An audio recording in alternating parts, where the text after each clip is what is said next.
Let's look back at our named Riemann sums and consider how they depend on the number of rectangles n. I'd like to first start by generalizing. We've been focusing on a particular example so far, and so now let's consider the problem where we have a general function f of x and an arbitrary interval from x equals a to x equals b. So let's suppose that you want to approximate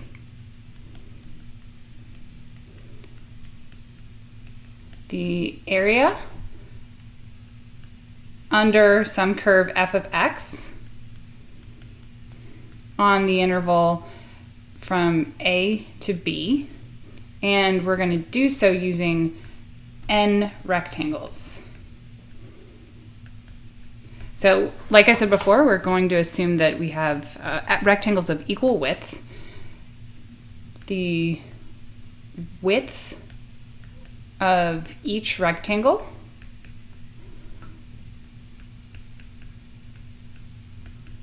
is then going to be still delta x, and we will find that width by taking the length of our interval, b minus a, divided by the number of rectangles. And then I also want to reuse that xk notation where we were letting that represent the x value along the edges of our rectangles. So once again, if we want to generalize that, let's let xk represent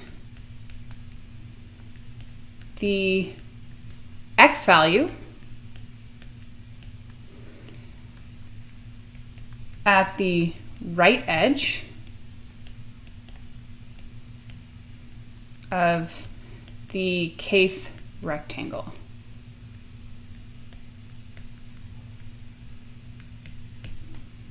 Then a concrete formula for finding xk is that xk will be equal to a, the leftmost point of our interval, plus k times delta x.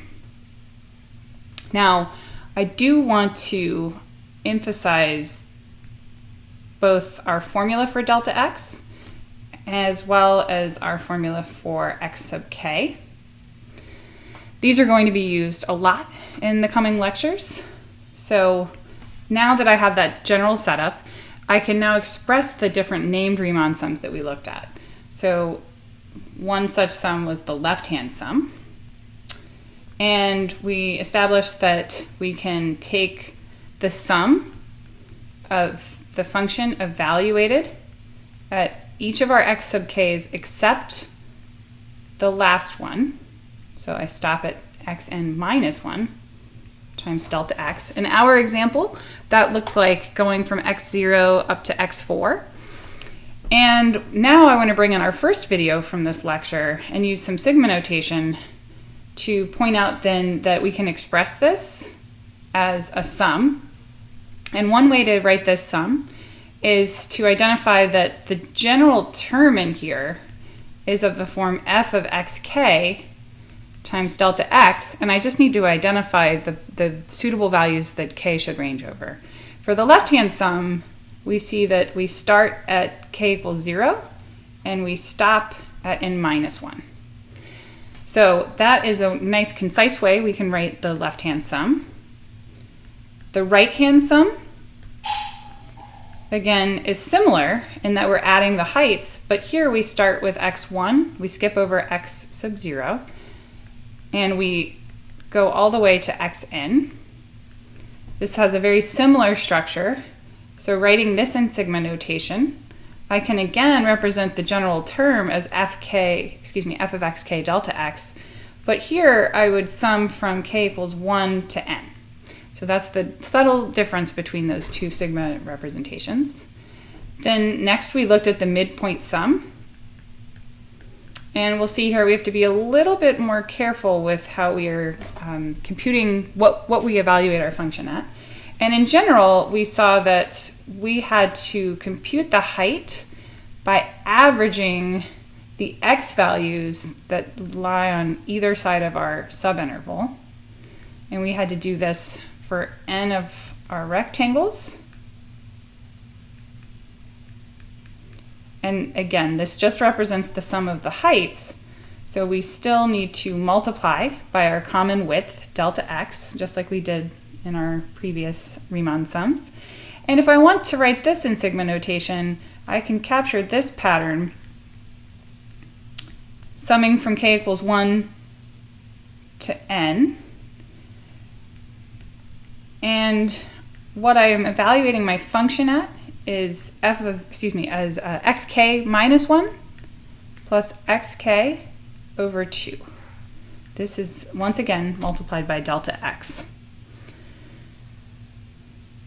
And then finally, the trapezoid rule had averaging as well, but this used the y values of the function.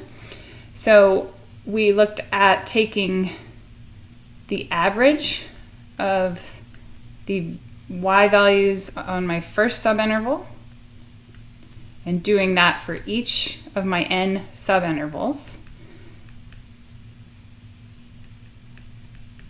That was a representation of the rectangle heights. Each is then multiplied by our common width. And so again, I can express this in sigma notation, where I am going to represent the average of f of xk minus 1 and f of xk, all multiplied by delta x.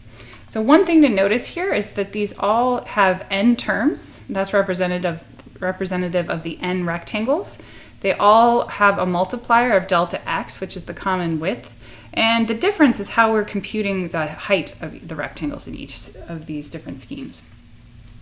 So one thing I want to point out is that there certainly is a dependence on n. We can see that that affects the number of terms. But more than that, n also affects the composition of the terms themselves. So let's see. As you change n, the xk values change. So it's not enough to just say as we change n, we just have more terms. The terms themselves are going to look different. So in our example, where we looked at f of x being the square root of 25 minus x squared, a was 0 and b was 5 over the square root of 2. We've already looked at that with n equals 5 rectangles, but just to consider two cases. If we had two rectangles, we would be taking that interval and we would be breaking it into two equal pieces.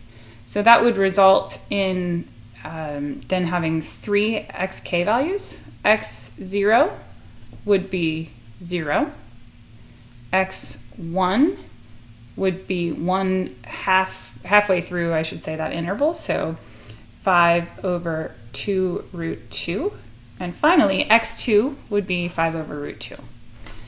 As soon as I change this to n equals 3, we would now have 4 xk values. So we have x0 is 0, and now x3 would be 5 over root 2. So we always have the first and the last x values are identical to a and to b respectively.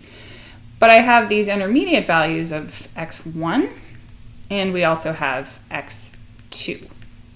So here, notice that delta x is going to change. In this first case, delta x was 5 over 2 root 2. So we took b minus a over 2.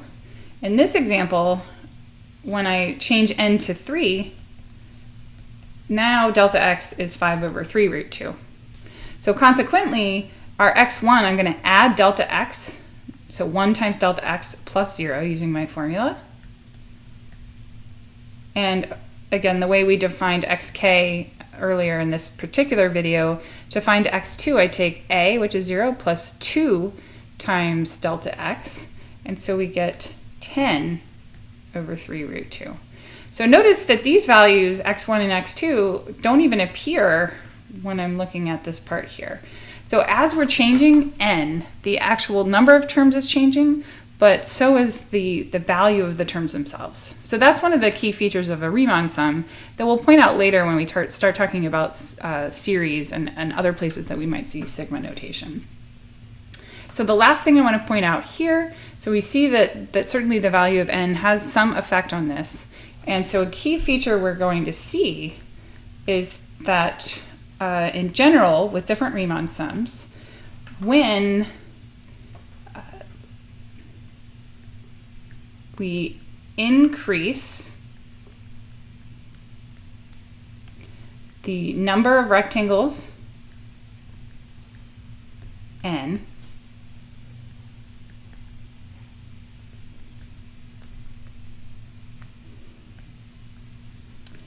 the approximation of the true area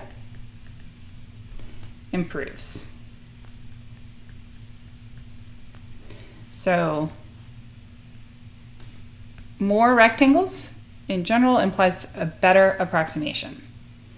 So we'll leave off here. In the next video, what I want to start to consider is when can we say these different named Riemann sums in estimating the true area provide either an overestimate or an underestimate, and we can start to combine that with the knowledge about increasing the number of rectangles.